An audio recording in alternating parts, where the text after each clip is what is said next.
নমস্কার বন্ধুরা, আপনারা দেখছেন সরকারি সংবাদ ইউটিউব চ্যানেল।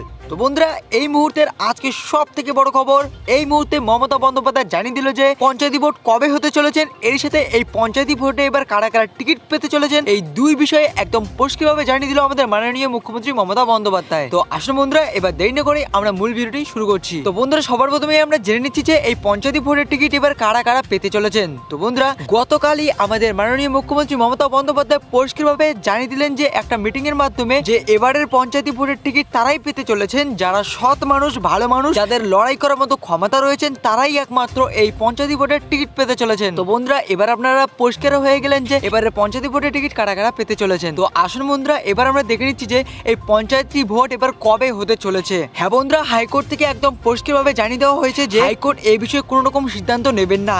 এবার পঞ্চায়েত ভোট কবে হতে চলেছেন, কোন তারিখে হতে চলেছে, তা একদম নির্ধারণ করবে আমাদের রাজ্য সরকার। হ্যাঁ বন্ধুরা, এমনটাই জানিয়ে দিল হাইকোর্ট। আর বন্ধুরা, আমরা সূত্র মারফত থেকে জানতে পেরেছি যে আমাদের পঞ্চায়েত ভোট হতে চলেছে 10ই মে থেকে 13ই মে এর মধ্যে। তো বন্ধুরা, আজকের ভিডিওটি আপনাদের কেমন লাগলো? ভালো লাগলে কিন্তু অবশ্যই একটা লাইক করে দিও, আর এরকমই গুরুত্বপূর্ণ ভিডিও প্রতিদিন পেতে কিন্তু অবশ্যই আমাদের চ্যানেলকে সাবস্ক্রাইব করে বেল আইকনটি অল করে রাখবেন।